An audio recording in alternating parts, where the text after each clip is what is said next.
국민의힘의 대책은 시장에 맡기겠다는 거예요. 재건축, 재개발 활성화를 해서 주택을 공급하는 게 가장 현실적이다. 근데 참 공교롭게도 국민의힘이 집권했을 때는 국제금융이나 이런 부분들이 지금하고 반대 방향으로 가는 경우가 있어서 아무것도 안 해도 집값이 잘 안 오르는 현상이 나타난 것도 있었어요. 또 하나는 뭐 자기들이 다주택자이기 때문에 자기들한테 세금 많이 부과하는 걸 싫어하니까 그런 영향도 나타난다고 보는데요. 이번에 6만 원 공급하는데 LH가 주도해서 임대아파트 짓는 거 가지고 국민의힘에서 또 시비 거는 거 보면서 이 사람들은 정말 젊은 세대나 돈 없는 사람들이 가서 어디든 내 살 공간이 필요하다는 생각을 전혀 안 하는구나. 그냥 돈 있는 아이들한테 자기들이 돈이 많으니까 그 아들한테 돈 줘서 그냥 집 사게 해주는 것밖에 생각이 없구나. 이런 생각 이제 좀 바꿔야 됩니다.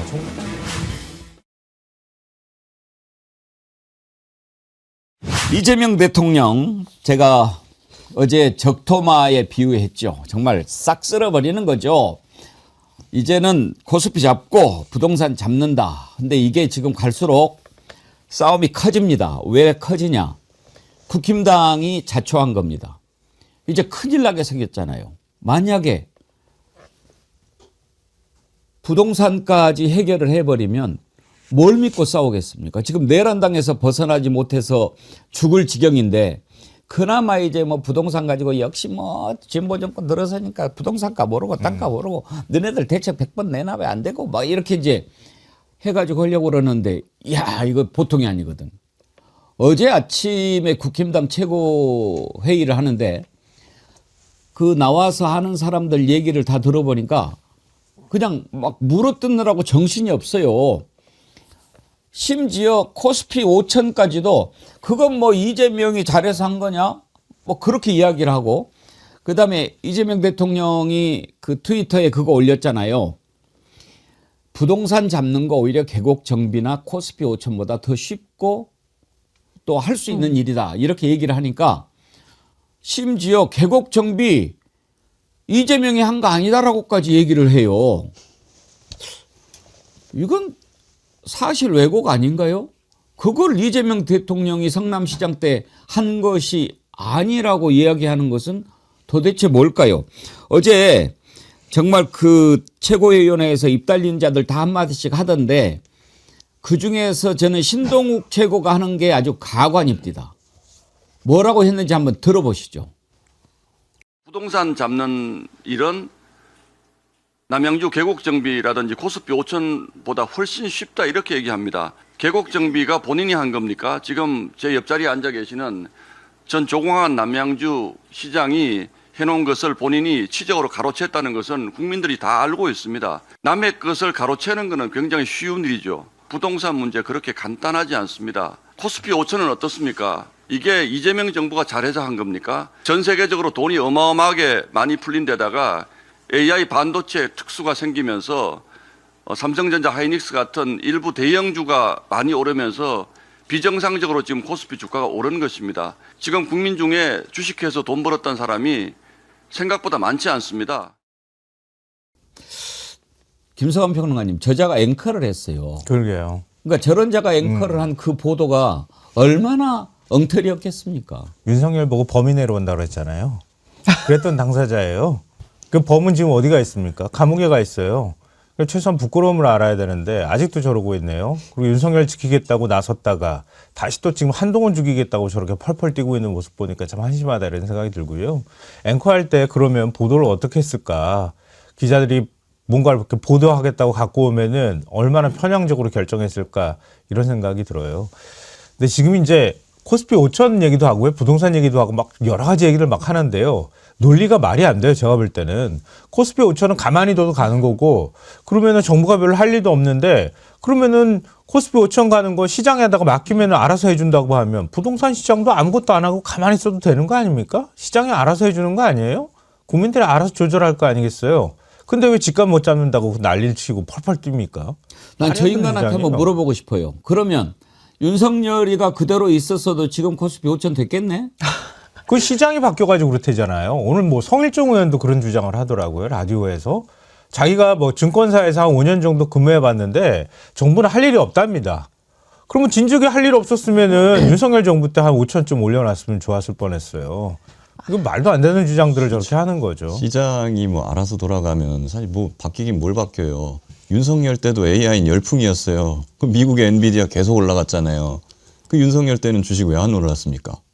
그러다가 이재명 대통령으로 바뀌자마자 코스피가 랠리를 하기 시작한 거 아닙니까?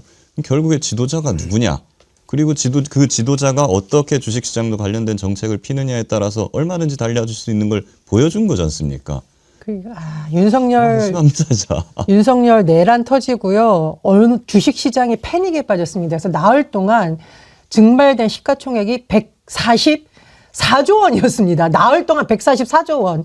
역대급 기록이라서 당시의 뉴스를 찾아보세요. 미국의 한 경제 매체에서 윤석열은 대한민국 GDP 킬러다라고 미국의 경제 매체에서 평가를 한 적이 있습니다. 국민의힘은 본인들이 정말 지금 뭐 당명 바꾼다는 얘기 나올 때 경제 폭망당이라고 해야 되는 거 아니라는 생각이 들고요. 그럼 제가 한번 물어보겠습니다. 윤석열 정부 때 AI라든가 그다음에 자산격차라든가 여러 가지 발생할 수 있는 문제에 대해서 제대로 정책이 나온 적이 있습니까? 없어요. 사실은 참 이게 역사적 불행이자 아이러니이자 결과적으로 행운으로 이어진 이 과정인데 윤석열 정부가 무너지고 이재명 정부가 늘어서는 과정에서 많은 해외 투자자들이 오히려 신뢰를 회복한 거고 엔비디아 얘기하셨는데 세계적인 투자자들이 한국을 방문해서 침 문제라든가 투자 의상을 밝히고 그다음에 에이펙을 성공적으로 했기 때문에 캐대언 신화가 다시 지역으로 이어지고 이렇게 이어지고 있는 겁니다. 그리고 불법 계곡 정비 아마 지금의 이재명을 만든 한 장면이라고 할 수 있을 겁니다. 단순히 표만 의식하면 지역에 있는 상인들하고 부딪히지 않습니다. 하지만 불법으로 누군가가 독점을 해서 시민들이 국민들이 피해를 입고 있다면 이건 반드시 해결해야 된다라는 의지를 표명하고 일방적으로 물어붙인 것이 아니라 그 사람들을 만나서 토론하고 그러면 이 사람들은 어떻게 해야 합법적으로 먹고 사냐에 대해서 고민하고 이런 모습을 보였기 때문에 이 문제가 해결된 겁니다. 국민의힘은 경제 폭망당이라는 이름을 바꿀 건지 아니면 지금이라도 국정 동력을 다시 회복하고 경제를 살리는데 조금이라도 일조를 하는 제대로 된 정당이 될지를 선택해야 되는 시점이 왔다고 봅니다. 그 계곡 정비 누가 한 거예요? 조광한 시장이요. 자기가 먼저 시작했다고 저렇게 얘기하는 거예요. 자기가 먼저 시작했는데 자기가 못한 거거든요. 이재명 시장이 한 거예요. 그랬더니 내가 먼저 시작했는데 공을 이재명이 다 가로챘다 이렇게 주장을 하는 거죠. 근데 사실 그것 때문에 큰 거예요. 그래서 그 자리에 앉아 있는 거예요. 제가 볼 때는. 왜냐면 이재명하고 맞서 싸웠다고 하는 상징성을 그것 때문에 가져간 거거든요. 그러고 난 다음에 저 사람이 왜 저렇게 오버를 하나 그때 제가 그 생각을 했거든요. 아니나 다를까 지금 당 지도부로 가가지고 앉아 있잖아요. 참 저렇게 얘기를 하고 싶을까요? 이태성님 정선의 자랑 전예현. 오. 아유, 제가 정선인 걸 아시는군요. 예, 강원도 이제 정선 아시고. 출신입니다. 지태정님 전예원님 예쁘네요. 전예현이라고 차고 나오셨는데 전예원. 지태정님 놀리지 마세요. 박소영님. 김 변호사님 얼굴이 참 좋아 보이십니다. 내란이 일단 조금은 정리가 되어서 마음이 편하신가 봅니다. 아니 얼굴이 좋아 보이시긴 한데 원래 얼굴이 좋으세요. 근데 내란 정리가 됐나요? 일단 저에 대한 고소고발 사건이 좀 정리되기는 했습니다. 그래요? 윤석열 정권에서는 이제 제가 뭐 무슨 공작을 했느니 뭐냐 하면서 국힘에서 하도 고발을 많이 해놨는데 해결이 하나도 안 되다 이재명 정부 들어와서 이제 예, 하나둘씩 다 해결이 되고 있습니다. 아휴. 락님께서요 억지를 써도 어지간히 써라 질린다 그러셨는데 이제 그 지금 진행되는 과정은 이제 여러분이 아시잖아요. 이재명 대통령이 맨 처음에 그렇게 정리할 수 있죠. 존말할 때 아파트 많이 가지고 있는 사람은 팔아라. 이번에는 유예 안 한다. 그렇게 이제 이야기를 했어요.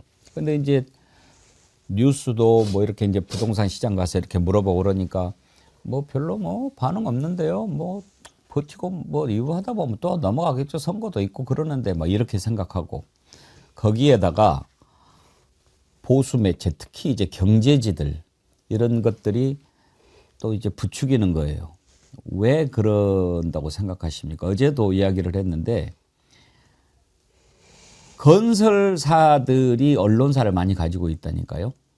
언론사가 건설사를 가진 게 아니라 건설업 하는 자들이 언론을 갖고 있어야 이게 뭔가 좀 자기들 보호하는 데 도움이 될까 봐. 그런 데서 막 장난을 치는 거죠. 부동산 투기를 조장하는 망국적인 세력들을 향해서 이제 경고를 하는 겁니다. 그러니까 지금 국힘당이 반발하는 것은 다른 게 아닙니다. 이거 선거를 이러다가는 못 치르게 됐지 않습니까? 기대할 게 그거밖에 없는데. 그래서 이제 막 말도 안 되는 얘기를 해야 되니까 오늘 아침에 이재명 대통령이 정확하게 이제 설명을 합니다. 이 소통 방식에 대해서는 따로 짚어보기로 하고 오늘 올린 글이죠.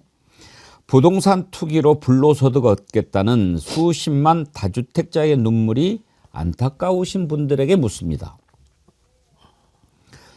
대통령 길이 좀 길기는 한데요. 워낙 주옥 같으니까 다 한번 봅시다. 이들로 인한 높은 주거비용 때문에 결혼 출산을 포기하는 수백만 청년들의 피눈물은 안 보이십니까? 돈이 마귀라더니 설마 마귀에게 최소한의 양심마저 빼앗긴 건 아니겠지요. 대한민국은 위대한 대한국민들의 나라입니다. 상식적이고 번영하는 나라를 위해 망국적 부동산 투기는 무슨 수를 써서라도의 따옴표를 했어요. 반드시 잡습니다. 이전에도 실패했으니 이번에도 실패할 것으로 기대하고 선동하시는 분들께 알려드립니다. 먼저 이전에는 부동산이 유일한 투자 수단이었지만 이제는 대체 투자 수단이 생겼습니다. 객관적 상황이 과거와 완전히 다릅니다. 다음으로 국민이 변했습니다. 국민의식조사에 따르면 과거에는 투자 수단으로 부동산이 압도적이었지만 이제 2위로 내려앉았습니다. 마지막으로 국민이 선출한 권력이 달라졌습니다. 공약 이행률 평균 95%. 저는 당선이 절박한 후보 시절의 한 약속조차도 반드시 지키려고 노력했습니다. 이제 대한민국 최종 권한을 가진 대통령으로서 빈말을 할 이유가 없습니다. 엄포라고 생각하시는 분들, 다주택자 눈물 안타까워하며 부동산 투기 옹호하시는 여러분들, 맑은 정신으로 냉정하게 변한 현실을 직시하기 바랍니다. 당장의 유불리를 따지지 않으면 사용할 수 있는 정책 수단은 얼마든지 있습니다. 그 엄중한 내란조차 극복하고 새롭게 출발하는 위대한 대한민국인데 이 명백한 부조리 부동산 투기 하나 못 잡겠습니까? 협박, 엄포가 아니라 모두를 위해 필요하고 유용한 일이어서 권고드리는 것입니다. 이번이 마지막 탈출 기회입니다. 이재명은 합니다. 대한민국은 합니다. 이 트위터에 올린 글인데 김기현 변호사님. 네. 옛날에는 대통령이 무슨 담화문 발표 뭐 이런 거 하고 그랬지 않습니까? 그렇죠. 정말 얼마나 울림이 큰 이 솔직한 얘기니까 더 그렇겠죠. 저는 이걸 보면서 이재명 대통령이 뭔가 깊은 결심을 했구나라는 느낌을 받았어요. 예. 이게 다 계획이 없이 하는 사람이 아니거든요. 뭔가 이유가 있을 겁니다. 근데 일반적으로 선거를 앞두고 뭔가 부동산이나 세금 문제라든가 이런 걸 건드리는 말은 가급적이면 하질 않습니다. 거의 금기시되어 왔죠. 그리고 이제 다들 그래서 사람들이 지방선거 때까지는 별일 없을 거고 아마 지방선거 이후에 좀 이런 부동산 대책이나 이런 것들을 좀 하지 않을까 하고 예상을 해왔는데 그걸 완전히 지금 뒤엎는 발언을 연일 내놓고 있는 겁니다. 여기에 대해서는 굉장히 정치적 유불리를 포기하고서라도 부동산을 내가 잡겠다라는 단호한 모습이 지금 보여주는 것인데 이전의 대통령, 이전의 정치인들과는 완전히 차별화되는 것이고 이렇게 해서라도 부동산을 잡아버리겠다라는 모습을 국민들 앞에 보여주는 것. 그렇게 할 때 오히려 국민들이 이제 정부를 더 신뢰하고 지방선거나 이런 거에 있어서도 뭐 불리함이라든가 막 이런 것을 없다. 나 이런 거 구애하지 않는다. 이런 진실한 모습을 국민들께 보여주는 그러한 어떤 결심을 하신 게 아닌가 싶습니다. 저는 이제 선거만 연연해 하면서 막 정책이나 이런 것들을 그냥 막 조절하고 이러는 그런 과거의 정치인의 모습에서 이제 완전히 결별하시는 걸로 이렇게 보고 있습니다. 저는 국힘이 저렇게 다급해서 막 꼬리 말고 왈왈 지저대는 이유를 알 것도 같아요. 왜냐하면 저자들은 알잖아요. 이재명은 한다면 하는 것을. 그래서 더 그러는 거 아닐까요? 그럼요. 지금 떨고 있을 거예요. 그러니까 물론 이제 지금 자산 가치가 많이 올라가는 상황이기 때문에 또 그리고 돈 가치가 떨어지고 있잖아요. 그 영향도 받고 또 이전에 이제 윤석열 정부 때 주택 공급을 제대로 못했단 말이에요. 그 영향도 있고 그래서 집값이 올라가는 건 분명하고요. 그걸 이제 정부 차원에서 집값을 잡아야 될 필요성도 분명합니다. 그러니까 국민의힘이 그걸 아는 거예요. 그래서 이번 지방선거는 민생, 그러니까 물가 올랐다, 부동산 집값 올랐다, 이거 가지고 민주당한테 파상 공세를 펼치려고 지금 다 준비하고 막 때리고 있는데 대통령이 나서서 저런 식의 태도를 보이니까 이게 지금 공격이 잘 안 먹히는 상황이 된 거예요. 그러니까 이재명 대통령이 분명한 의지를 밝히는 것은 그거와도 연관이 있다, 이렇게 봐야 될 것 같고요. 둘째로는 이전 정부 때 항상 실패했던 게 뭐냐면은 자꾸 적당히 땜질하고 넘어갔던 것 때문이었어요.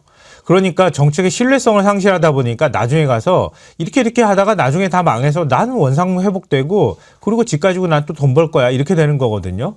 그러니까 집권 초기에 정부의 분명한 부동산 투기를 잡겠다고 하는 의지를 보여주지 않으면, 또 일관성 있게 한 4년 정도 쭉 밀고 나가지 않으면 부동산 가격 잡기가 쉽지가 않단 말이에요. 그러니까 그걸 누구보다 이재명 대통령이 잘 알고 있다. 그래서 그러니까 지금 지방선거를 앞두고 있지만 선거와 유불리 상관없이 이번에 양도세 중과하는 거, 이것도 유예했던 거 유예하지 않고 그냥 시행한다고 하잖아요. 그걸 신호탄으로 해서 이렇게 해서도 안 된다면, 부동산 대기 수요나 투기 심리를 못 잡는다면 다른 더 강력한 카드를 꺼낼 수 있다고 분명하게 경고의 신호를 주고 있다고 봅니다. 수백만 청년들의 피눈물이 안 보이냐, 이 말이 저는 가슴에 정말 꽂혔는데, 아마 뭐 김상환 평론가님도 서울 출신이 아니고 저도 이제 지역 출신이다 보니 서울에 처음 올라왔을 때 그 막막함, 어디서 살아야 되냐, 이걸 아마 대다수 청년들이 느끼고 있을 거고, 결혼을 앞둔 청년들이 결혼을 계속 미루고 아이를 낳고 싶은 부부들이 아이를 미루는 요인이 뭘까? 다 그거예요. 집 마련하면. 진짜 돈이 막이고 부동산 투기가 막입니다. 가장 사람으로서 누려야 될 권리를 망가뜨리고, 어떻게 보면은 아이를 낳고 싶은 가장 기본적인 부부들의 작은 소망마저 무너뜨리는 것이 바로 이 부동산 문제입니다. 그리고 제가 정말 마음 아픈 현실을 한번 짚어보겠습니다. 우리나라에서만 볼 수 있는 특이한 뉴스가 뭐냐면요, 부동산 문제 때문에 극단적인 삶을 선택하는 사람들의 모습을 가만히 보면 월세를 몇 달간 못 냈다. 즉, 집이라는 것은 사람의 가장 생존의 기본입니다.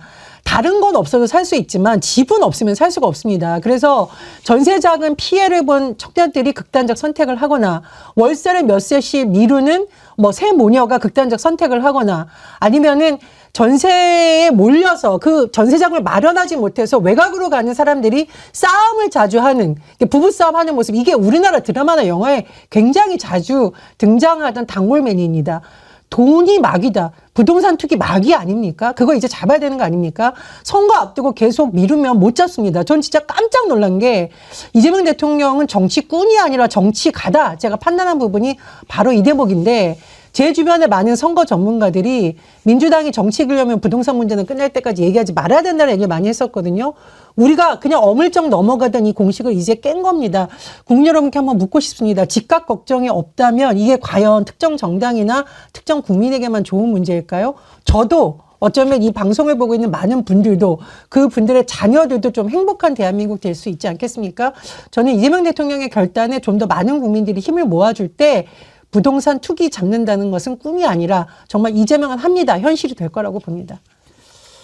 지금 이재명 대통령이 하루에 계속 몇 차례씩, 지금 23일부터, 1월 23일부터 이 X에만 10번째 글을 부동산 관련해서 올리는데, 이런 SNS 활용이 국민과 직접 소통하는 그런 방식인데, 이게 이제 뉴 노멀이 되고 있는 것 같아요. 네, 맞습니다.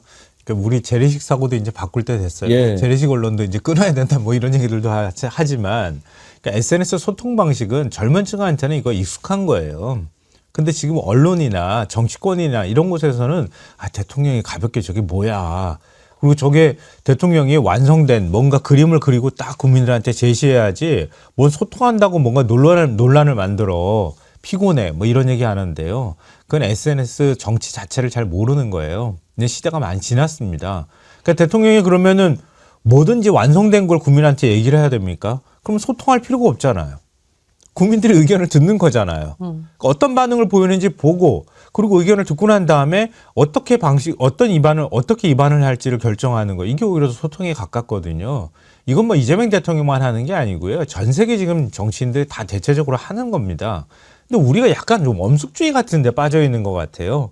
저도 예전엔 약간 그런 생각들이 있었는데요. 이제는 좀 우리가 스스로 개념을 좀 바꾸면 어떨까 싶어요. 그냥 카톡 하듯이 국민들하고 자연스럽게 대화하고 소통하고 뭐 우리 설탕스 얘기 나왔던 것처럼 어떻게 생각하시나요? 이렇게 물어봤더니 막 거기에 대해서 논쟁하잖아요. 그러고 난 다음에 하나하나씩 정리해 나가는 작업을 해도 되는 거거든요. 이재명 대통령이 청년들의 피눈물 그리고 뭐 이런 얘기들을 할 때 부동산 얘기할 때 저는 왜 저 글이 저렇게 울림이 강한가 본인이 직접 겪어봐서 그런 게 아닌가 싶어요. 청년들의 피눈물 이재명 대통령은 어느 누구보다도 직접 겪어봤지 않습니까? 집 없는 서름 그 판자촌에서 살았을 때 어땠겠습니까? 홀인원님, 이재명 대통령님 걸으실 때 한쪽 팔 굽어져서 걷는 모습을 보면 마음이 찡합니다. 이재명 대통령이 하고자 하는 일은 우리 모두가 힘을 실어줘야 합니다. 우리 대통령 사랑합니다. 하면서 슈퍼챗도 보내주셨고요. 어제 다시 보기 할 때 찡아용님께서 슈퍼챗 보내주시면서 대통령은 열일하시는데 민주당 뒷북이 조금 속 터집니다. 집중해서 필요한 입법도 빨리 했으면 합니다. 그런 걸 보내주셨습니다. 어제 다시 보기 할 때 황용삼님께서 또 정기회원 가입해 주셨네요. 감사드리고요. 혹시 김규현 변호사님 사무실은 강남에 있나요? 예, 서초에 있습니다. 김규현 변호사님은 그렇게 뭐 아파트가 여러 채 있는 걸로는 아닌 걸로 알고 있고 많이 여러 개 계시면 파셔야 여러 개 돼요. 있었으면 좋겠네요. 왜 여쭤보냐면 강남에는 진짜 부자들이 많잖아요. 그렇든가요. 아마 강남 지역 사람들 재산이 강남을 제외한 대한민국 전 재산보다 더 많을 수도 있어요. 그럴 훨씬 수도 많죠. 있지 않을까요? 예, 그렇죠? 충분히 그럴 수 있다고. 뭐 이미 뭐 1%의 부자가 뭐 예, 절반 예. 이상의 재산을 다 가지고 있다 세계적으로 그런 말도 있으니까요. 그러니까 이제 그런 사람들은 그동안에 자기들이 돈을 벌어왔던 방식이 있지 않습니까? 그리고 정부들이 어떻게 해왔는지도 알고. 그러니까 뭐 이번에도 이렇게 근데 사실 우리가 그 이재명 대통령이 다른 사람이 아니고 이재명이니까 지금 이러는 거지.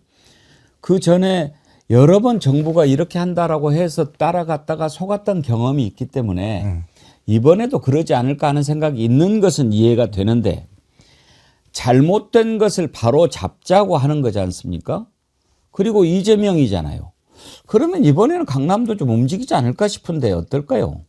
뭐 한번 봐야 될 것 같습니다. 지금 둘로 나뉘는 것 같아요. 이번에도 실패할 거다. 그냥 안 팔고 나는 버틸 거다라는 사람들하고 이번에는 뭔가 좀 제대로 뭐 때릴 것 같은데 불안하니까 좀 이제 하나만 놔두고 다 팔아야 되는 거 아니야? 이런 사람들이 지금 반으로 나뉘는 것 같은데 근데 그 중에서 좀 이제 팔 유인이 많이 생긴 게 코스피가 이제 5,000대고 주식시장으로 돈이 많이 몰리면서 이 사람들이 집을 팔아가지고 딴 데 투자해갖고 돈을 벌 수 있다라는 어떤 활로가 생긴 것 같아요. 동시에 그 이재명 대통령은 그런 망국적 부동산 투기 이런 거를 굉장히 세게 비판을 하면서도 이 사람들이 그 집을 팔아가지고 갈 수 있는 주식시장이라든가 이런 대한투자처까지 만들어놓은 퇴로를 주고 지금 이렇게 하는 거거든요. 그래 굉장히 이건 현명한 정책이라고 저는 생각을 합니다. 저는 국민의힘한테 한번 물어보고 싶어요. 그러면 너네들은 정말 부동산 이거 잡자는 거 반대하는 거냐? 그리고 너네들은 그러면 대책이 뭐냐? 이거에 대해서 반대하면 뭐 대책이 있어야 될 거 아니냐? 그걸 물어보고 싶어요. 국민의힘의 대책은 시장에 맡기겠다는 거예요. 그러니까 민간 차원의 주택 공급을 하면 된다. 그러니까 재건축 뭐 재개발 활성화를 해서 주택을 공급하는 게 가장 현실적이다. 이거 거의 앵무새처럼 예전부터 계속 똑같은 얘기 했거든요. 근데 참 공교롭게도 국민의힘이 집권했을 때는 국제금융이나 이런 부분들이 지금하고 반대 방향으로 가는 경우가 있어서 아무것도 안 해도 집값이 잘 안 오르는 현상이 나타난 것도 있었어요. 그러니까 그런 이제 경험칙이 있는 상황이기 때문에 그렇게 하는 게 하나가 있을 것 같고요. 또 하나는 뭐 자기들이 다주택자이기 때문에 자기들한테 세금 많이 부과하는 걸 싫어하니까 그런 경향도 나타난다고 보는데요. 저는 아까 뭐 전현 평론가가 그 나도 어린 시절에 힘들었다 이렇게 말씀하셨는데 저도 서울 처음 올라올 때 배낭 하나 메고 옷걸이 하나 달랑 들고 올라왔거든요. 반지하부터 옥탑방까지 안 살아본 데가 없어요. 그래서 겨우 사실 지금 연립 하나 이제 50 정도 다 해서 겨우 샀거든요. 그러니까 얼마나 그 사람들이 힘들어하는지 잘 알고 있어요. 그래서 저는 이재명 대통령의 말에 전적으로 동의합니다. 집을 투기 대상으로, 투자 대상으로 삼는 시대는 이제 지나가야 됩니다. 그러니까 다른 사람들이 좀 더 좋은 질의 주택, 주거 환경에서 살고 싶은 욕망은 있다 하더라도 그게 꼭 사고 팔면서 계속 돈을 불려나가는 수단처럼 되는 건 좀 바람직하지 않고요. 국가 차원에서도 엄청난 자원의 낭비라고 생각하고요. 그래서 이번에 6만 원 공급하는데 LH가 주도해서 임대아파트 짓는 거 가지고 국민의힘에서 또 시비 거는 거 제가 보면서 와, 이 사람들은 정말 젊은 세대나 돈 없는 사람들이 가서 어디든 내 살 공간이 필요하다는 생각은 전혀 안 하는구나. 그냥 돈 있는 아이들한테 자기들이 돈이 많으니까 그 아들한테 돈 줘서 그냥 집 사게 해주는 것밖에 생각이 없구나. 이런 생각을 했어요. 이런 생각 이제 좀 바꿔야 됩니다. 정말. 우리가 나서서 저뿐만 아니라 방송 보고 계시는 시청자분들도 마찬가지고요. 많은 사람들이 이제 생각을 바꿔줄 때가 됐습니다. 저는 어제 또 황당했던 것 중에 하나가요. 지금 아마 이재명 대통령 집이 성남 분당에 있나 보죠? 네네. 그러니까 사저가 거기 있나 보죠? 원래 아파트. 원래 사는 아파트가. 네네네. 근데 어제 국힘당의 최고위원 누군지 모르겠는데 아니 아파트 팔으라고 그러면서 분당 집이 뭐 지금 몇 억이 올랐다는데 왜 그거는 안 파냐. 너부터 팔고 이야기를 해라. 그렇게 이야기를 하더라고요. 아니 지금 청와대 들어가 있으니까 그 집 지금 있는 거 나중에 돌아갈 집 아니에요? 예, 그거 그걸 팔면 팔으라고 어디로 가요? 그러면 말이 돼요? 이게 장동혁 대표 일단 6채부터 어떻게 정리를 하고 말씀을 하셔야 이게 먹히는 거지.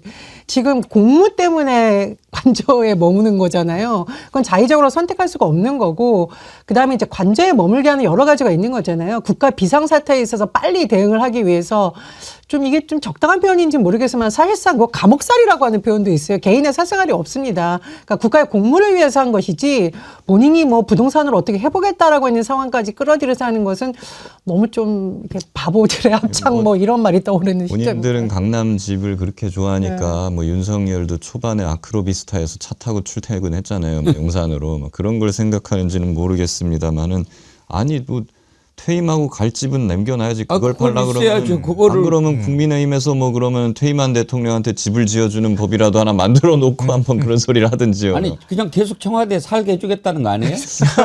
아 그런 예. 깊은 뜻이 제가 그렇다면 몰랐네. 우리도 검토해볼 용의가 있어요. 그럼 윤석열, 김건희 집도 좀 팔지 그래요. 못 돌아갈 텐데. 아유, 그러게요. 서울구치소에서 잘 지내고 그러니까, 있는데 왜 멀쩡한 집을.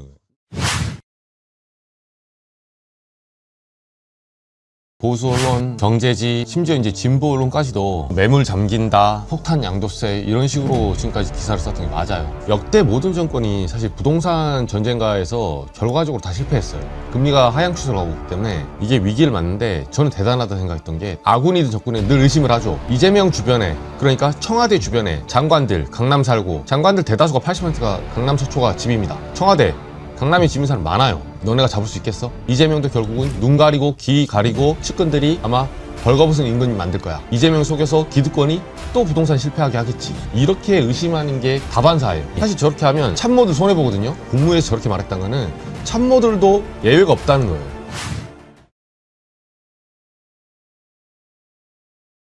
대통령의 강력한 드라이브 초점을 맞춰서 시작하게 되는데요. 오늘 아침에도 이재명 대통령이 글을 올렸습니다. 그런데 그 글을 소개하기 전에 어제 국무회의에서 이재명 대통령 또 이 부분을 강조했는데 어떤 부분이 화제가 됐냐면 이번에는 정말 얄짤없다. 5월 9일 바로 한다. 이렇게 얘기를 했어요. 맞죠? 그랬더니 경제부총리가 아마 아니다. 확실하게 간다. 그렇게 얘기를 하면서 못을 박는 모습 화제가 됐습니다. 한번 보실까요? 중과유예 종료에 따른 토지거래 허가제 보완 그리고 편법 정려 등 이상거래 단속 강화 등 관계부처의 적극적인 협조를 요청드리겠습니다. 이번이 아마 중과를 피할 수 있는 마지막 기회라고 생각하고 아마 이런 기회를 이용해서 국민들께서 중과를 받으시는 일이 없도록 했으면 좋겠습니다. 그 재경부 장관님 네. 말씀 도중에 아마라는 표현 2번 하셨거든요. 예. 아마 없습니다. 아마 없습니다. 알겠습니다. 이번엔 진짜 끝이야. 또 가가지고 진짜 끝이야. 그 다음에 진짜 이번에는 진짜 정말 끝이야. 이러면 이게 누가 믿겠냐고요. 앞으로는 아마는 없다. 네. 확실하게. 확실하게. 들어가자. 네. 알겠습니다. 웃고 있지만 이재명 대통령의 단호한 결기가 느껴지지 않습니까? 아마 없죠, 이번엔. 아마 없죠. 이게 부동산의 심리라고 하잖아요.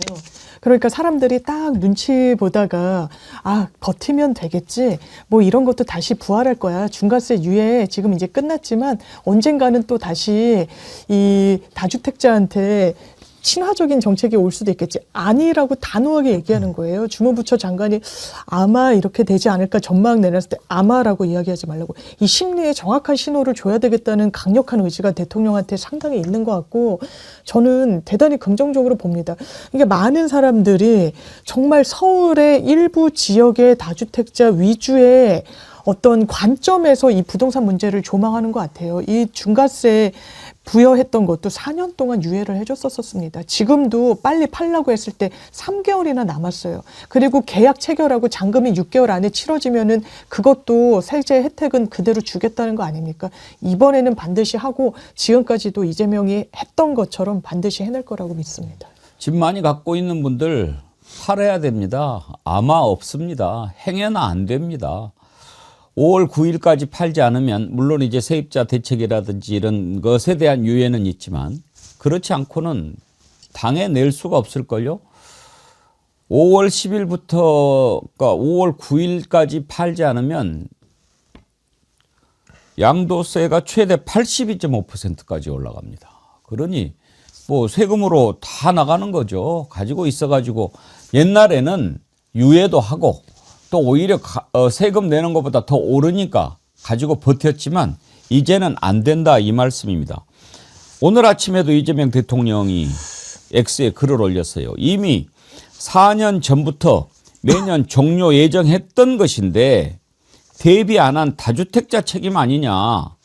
그동안 부동산 투자 투기하면서 또 연장하겠지라는 부당한 기대를 가진 다주택자보다는 집값 폭등에 고통받는 국민을 더 배려해야 된다.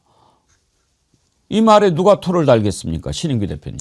그러니까 저는 이 부동산 문제는 정말 망국적 대한민국을 상징하는 가장 대표적인 문제라고 저는 보는데요. 결국에는 그 집이 없는 사람들은 출산도 못하고 결혼도 못하고 또 대한민국의 인구 문제까지 이게 연결이 돼가지고 어느 정권이든 반드시 풀어내야 됐었던 문제인데 그동안에는 계속 부동산 문제를 건들기만 하고 정부가 물러나면서 여기까지 정말 망국적 상황까지 온 것이다라는 생각이 들고요.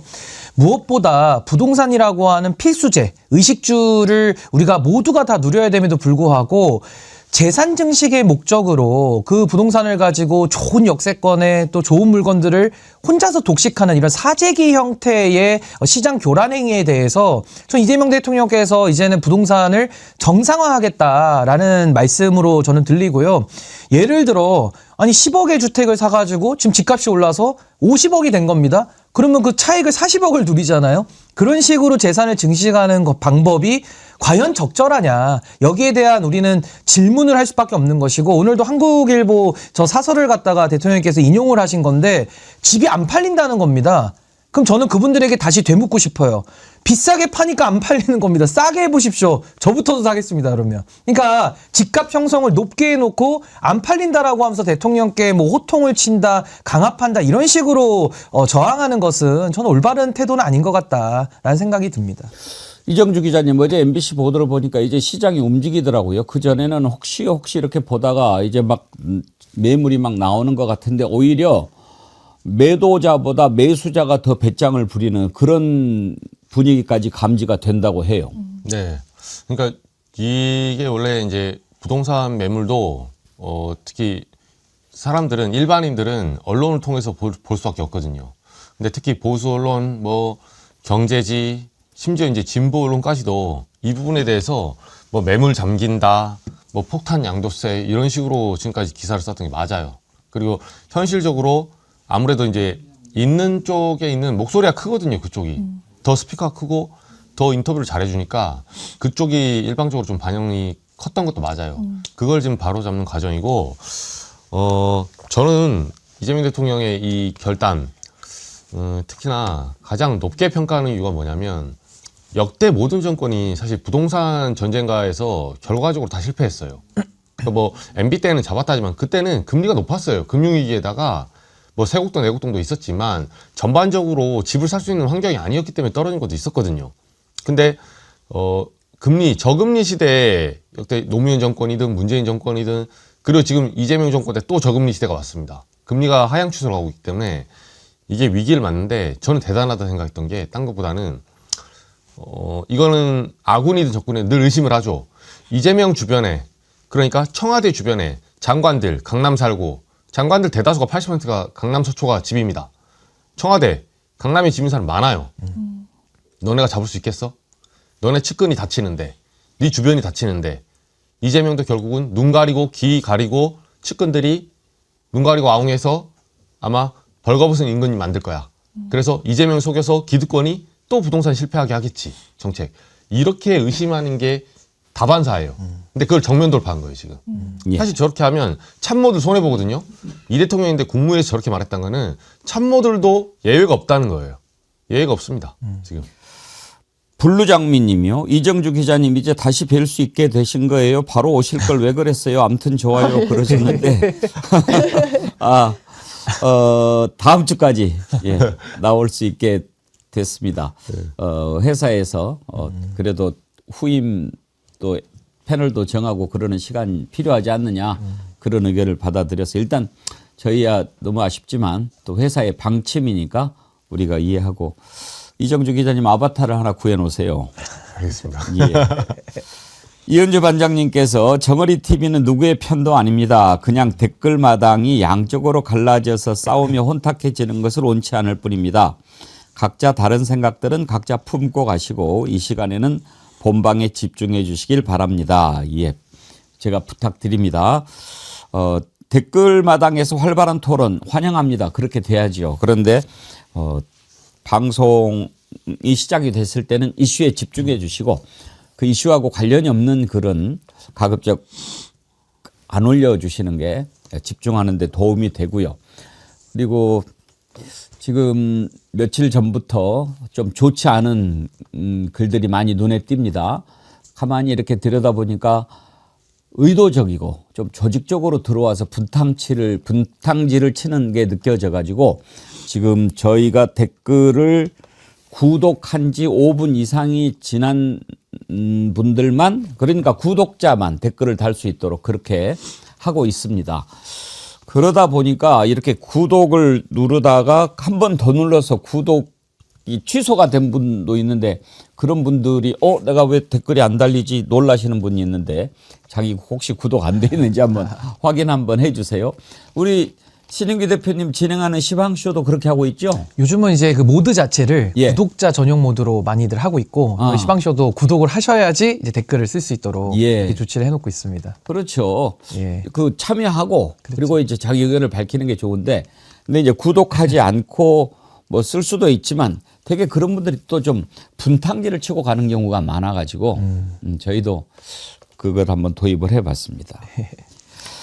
이재명 대통령이 그러면서도 지금 이제 이렇게 5월 9일로 딱 못을 박아놓으니까 어떤 문제가 있느냐. 이게 세입자들이 좀 이제 어려움에 처하는 경우가 있거든요. 이런 부분들에 대해서도 세심하게 살피는 모습을 봤습니다. 그 내용 한번 들어보시죠.